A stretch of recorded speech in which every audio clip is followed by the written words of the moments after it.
Hello and welcome everybody to Gambit Guide. So today we continue studying the classical idea of Rubenstein's Gambit in the 4 knights defense. So the position we are going to examine is e4, e5, knight f3, knight c6, knight c3, knight f6. So, as I said before, this opening line was quite popular between the 1915 to 1940, something like that, and before the Second World War. It was quite playable when White was trying to avoid all kind of Rai Lopez opening lines, and I would say the second step of popularity, the 4 knights defense, started when Black found just a lot of interesting ways of in the Rai Lopez and in the Petrov defense. So White tried to find some opportunity to play for advantage even in such a situation. So once again, I would like to remind you what kind of transposing of moves we can reach the 4 knights defense. First of all, after e4, e5, knight f3, knight f6, White could play knight c3, forcing Black to go after knight c6 into the 4 knights defense. Second option, that after knight f3, knight c6 and bishop b5, so Black is trying to play Berlin defense, or as we call it today after Kramnik just very successfully used this opening line against Kasparov in the World Championship match in London 2000, knight f6, when White is trying to avoid the mainstream of the Berlin Wall.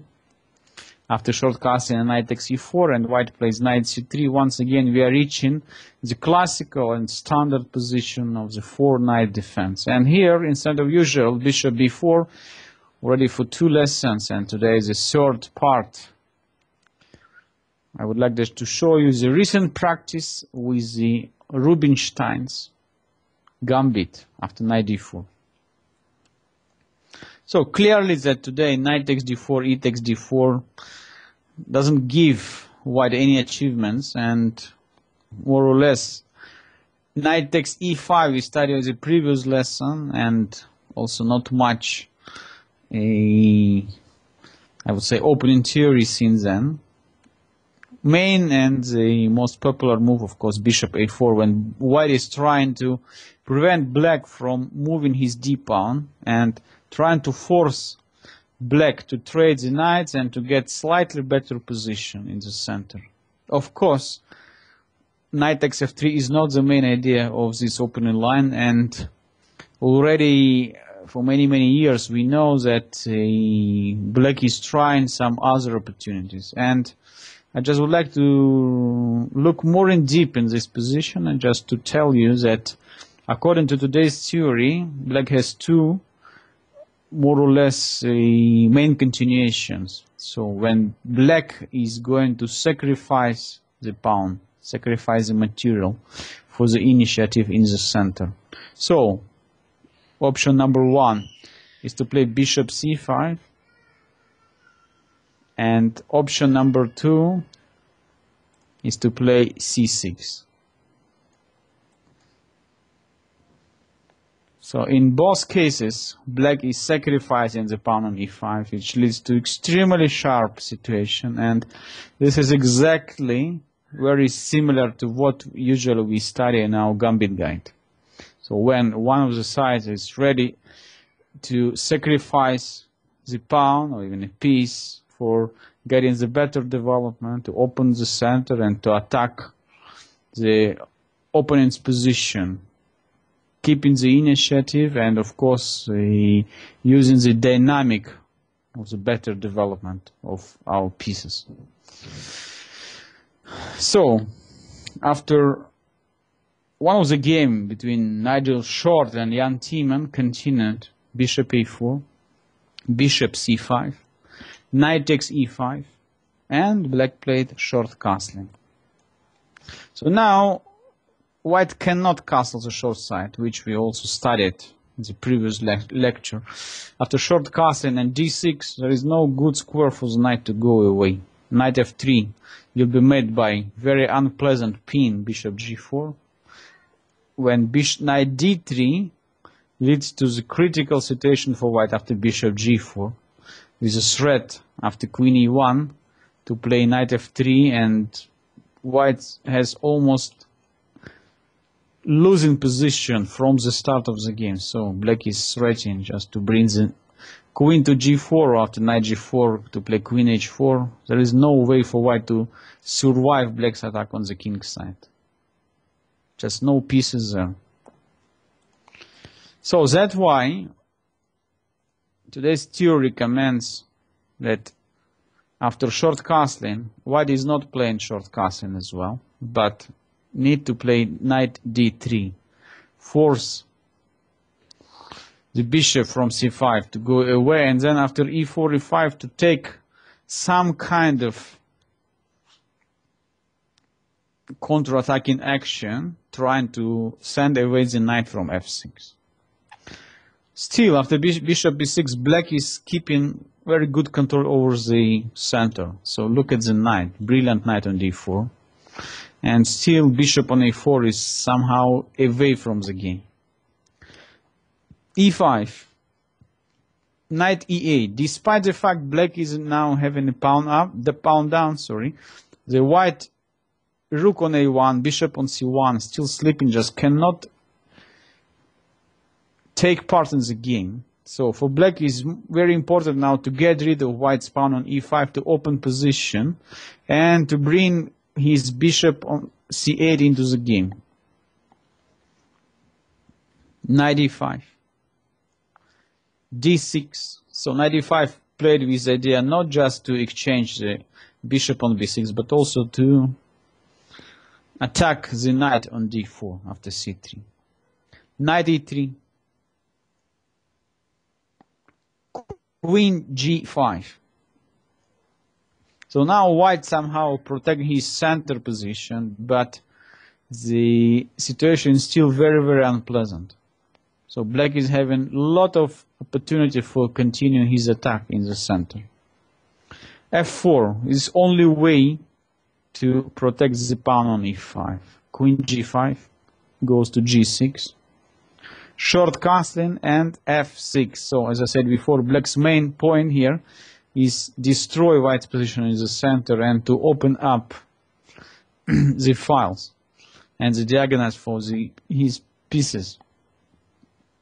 E takes d6, knight takes d6. Already now we can understand that black is having enormous compensation for the sacrificed pawn.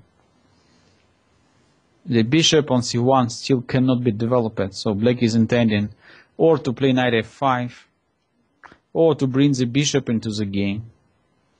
So white spent too much energy with movement of his knights, but it doesn't help so much. So in that game we see that even top player like Nigel Short cannot solve all the opening problems, all the problems with the development. Knight f2, knight d4 to f5, increasing the pressure over the e3 knight. Knight e5, king h8, even allowing white to capture on b6. A takes b6 and c3.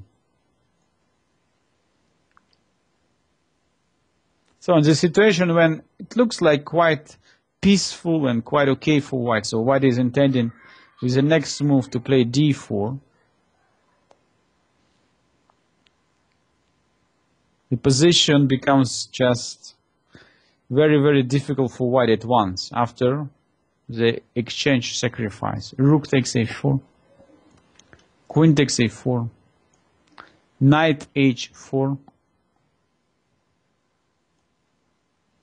How to protect the g2 pawn? So queen cannot reach e4 square because it's attacked by queen on knight. So g4 will be made by bishop take g4. So we remains with only move g3, and in that case knight f3 check, king g2, knight h4 check. So black repeats the position once, king g1, knight f3 check, king g2, and now coming with the last piece comes into the game, and white's position becomes very, very, very difficult after bishop e6. So no time to capture the knight on f3. So after king takes, let's say bishop d5, king e2, and rook e8, white's king is going to be checkmated, unfortunately. So, and if knight cannot be taken, that black's bishop is going to achieve the decisive d5 square, from which he threads over the diagonal. a8, h1 is decisive. So there is no way to escape from the black's threads over the diagonal. Knight h1, bishop d5. Once again, look at that. As usual happen in our gambit guide, the opponent pieces just doesn't take part in the game, and then our attack is decisive. Rook takes f3. So now Tiemann comes with very nice solution. So I guess it's position already quite strong for black, even after move like queen h5 or rook e8. But he comes with knight f5, threatening knight h4 check. White just hardly could do anything.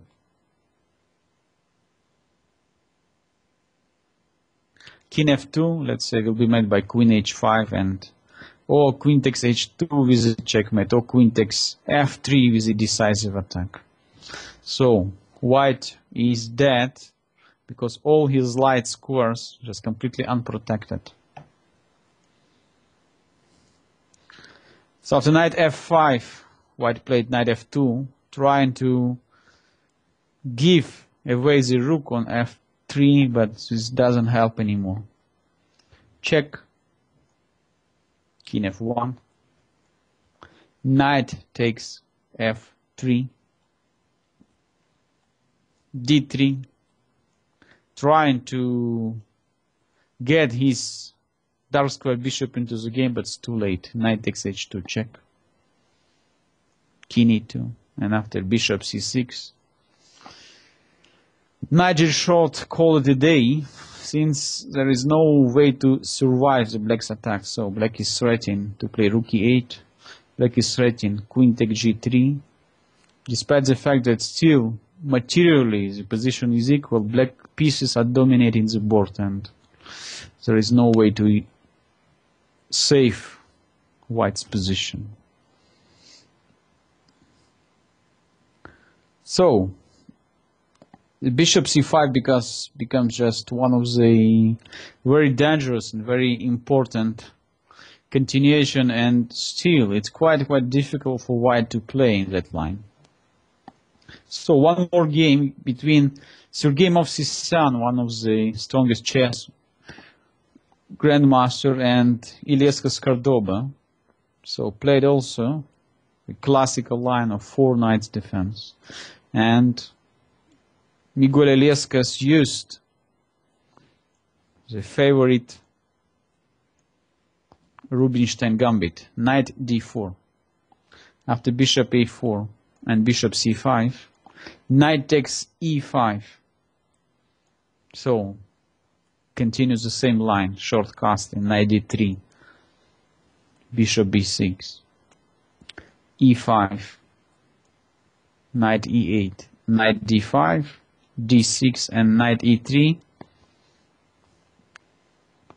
Here black played the new move. So in the short against Tiemann, we just checked the queen g5 continuation, and in this game Iliescas immediately captured an e5, and after knight takes e5, queen came to g5 with a tempo, knight to c4, and the improvement f5. Black would like just to attack white's position immediately with his f-pawn, to include the pawn into the attack. Suddenly white's position is very, very unpleasant. So let's say after short castling and f4, there is no way to escape with the knight. So black as well intending bishop g4. So a lot of very unpleasant threats. White is trying to sacrifice pawn back, but prevent black from f4, f5 idea. Playing f4 by himself. Queen takes f4. c3, intending to send away the knight and then maybe to play d4. Freeing the diagonal for the bishop on c1. So as you can see in this line, bishop on c1 is the biggest problem for white. But black is continuous attack. In the gambit style, queen h4 check, g3, and we are ready to sacrifice a piece, but to prevent white's king from castling. Queen h3. C takes d4, so white has to accept the sacrifice, and f4, breaking through position on the king side.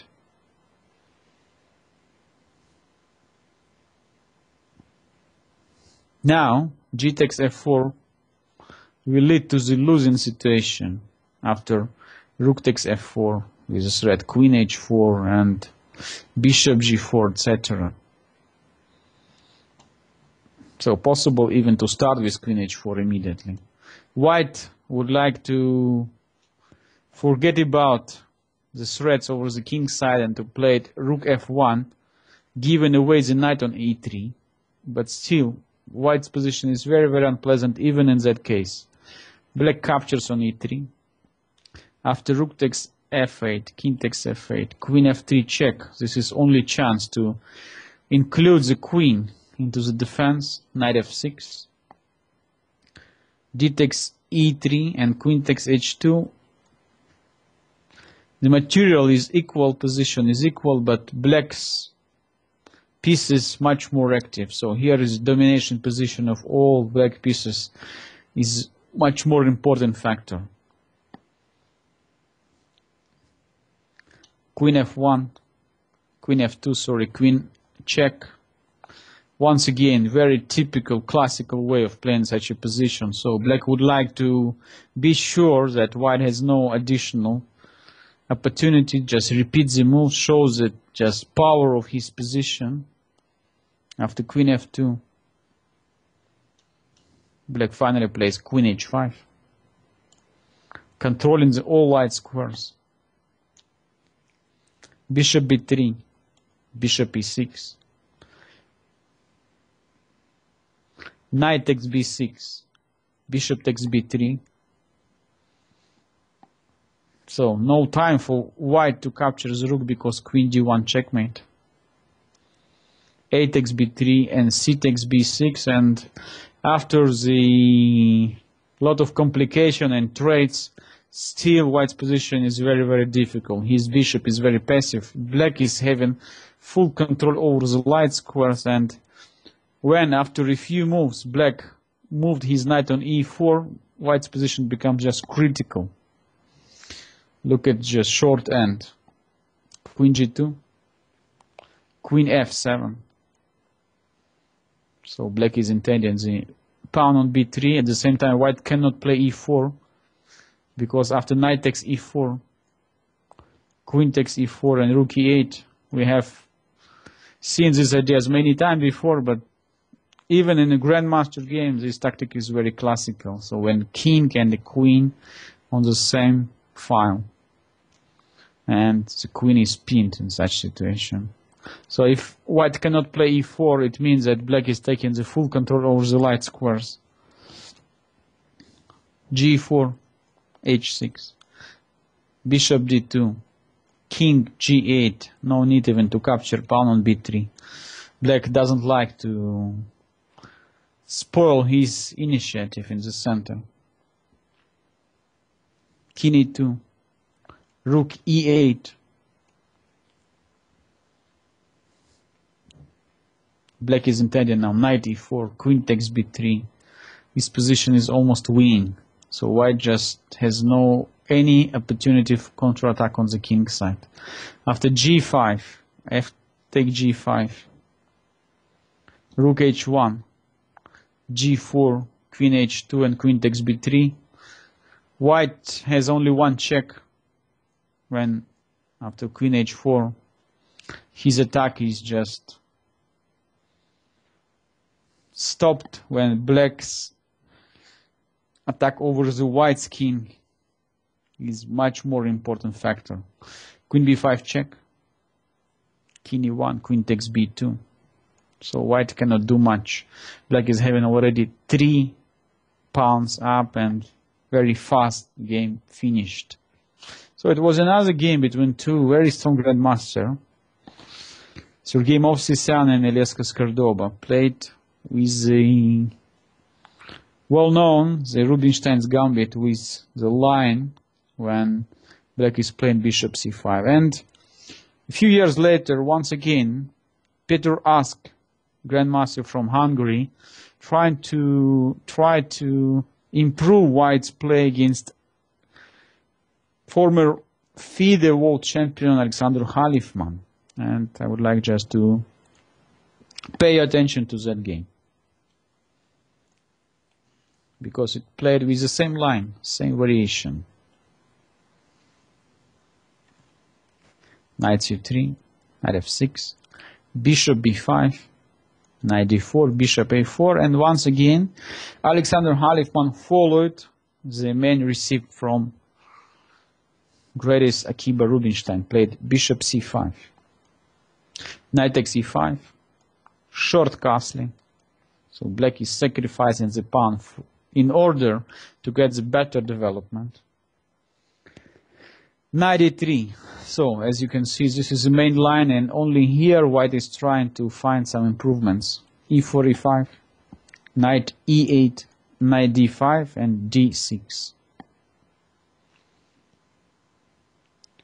Knight e3. So here we saw the d takes e5 move, and then later on to play queen g5. Alexander Halifman plays a new interesting idea. He plays immediately c5. c3, knight f5, e takes d6, queen takes d6. So now the knight cannot move to f4. At the same time, what black achieved by playing c5, that for white still very, very difficult to develop his bishop from c1. Almost never white could play d4, so black is taking more control over the center. But additional aim for black in this position just to bring the bishop and to create the strong piece combination, just battery with bishop on c7 and queen to d6, attacking the white's king side. And very soon we will see that this idea is quite serious. Bishop c2. White has to protect his knight on d3. And after knight f6, it's quite easy to evaluate the position. Despite the fact black is having pawn down, white problem with the development is almost impossible to solve. Unsolved problem. So black simply bringing his rooks very fast into the center and continuing his strong attack over the white's king side. So king side is the only place where white could put his king.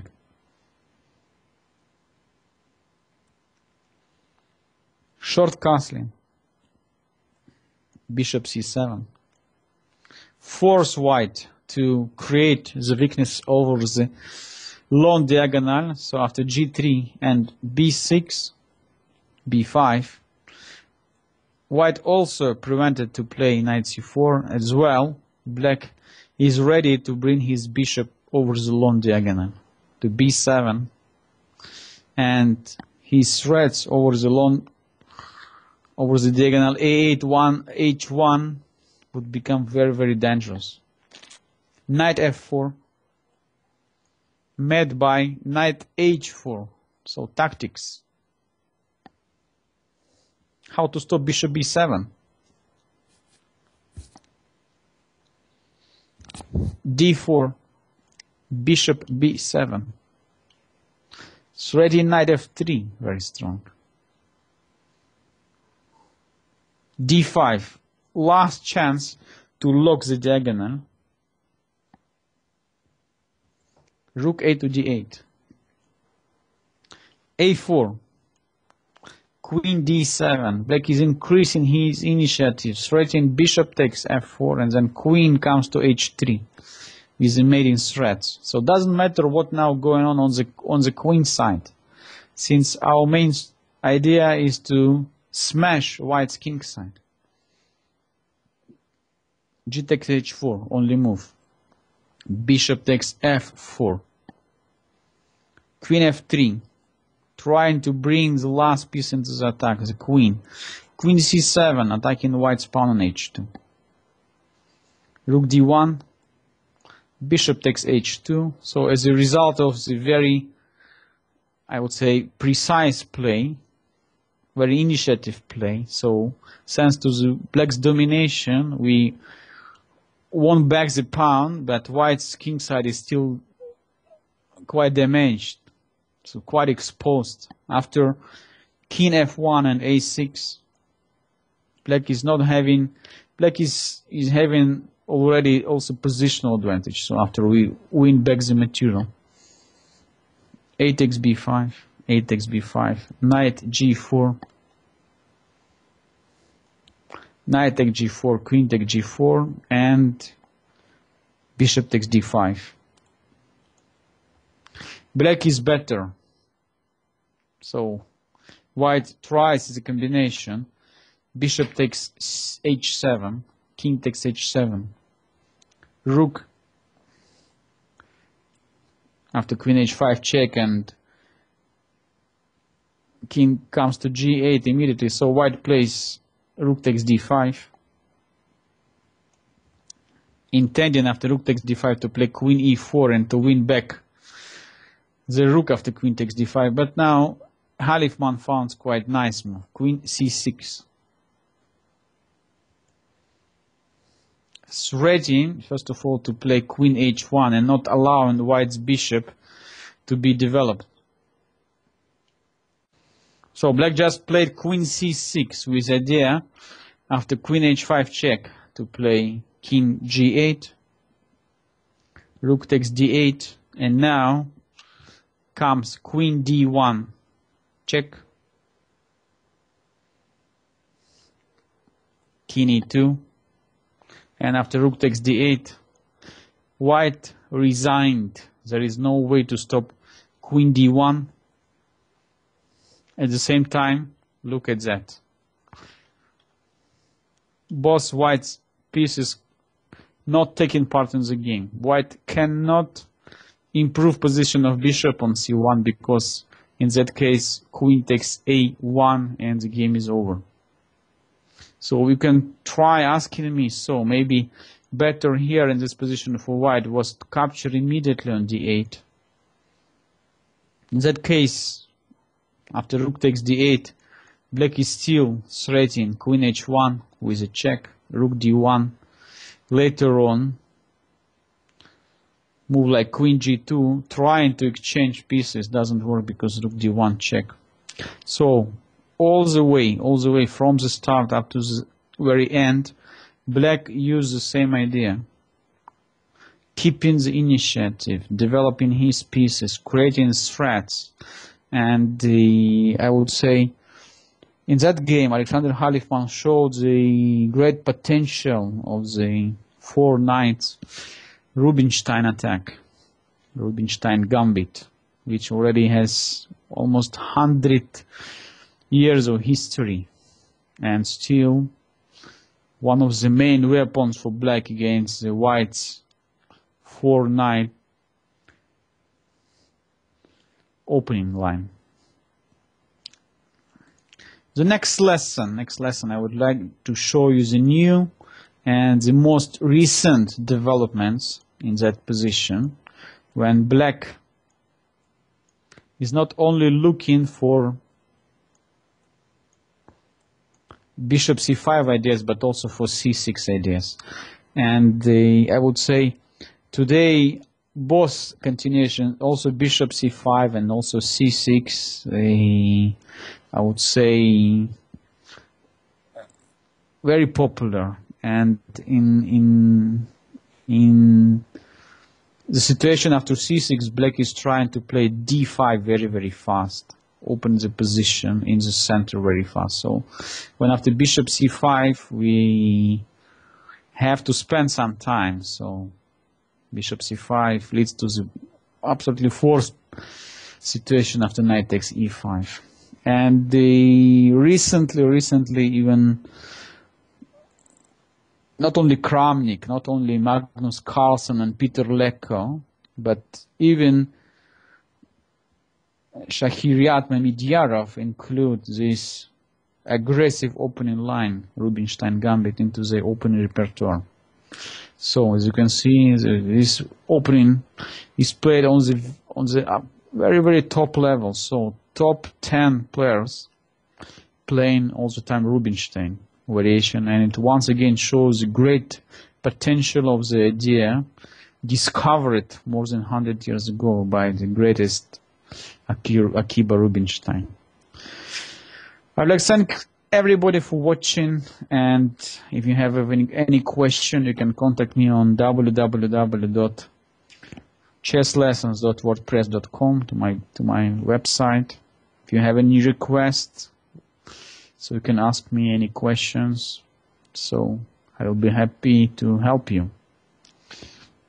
And the next week, part 4 and the last one of the Rubenstein Gambit. Follow my Gambit guide. See you. Bye.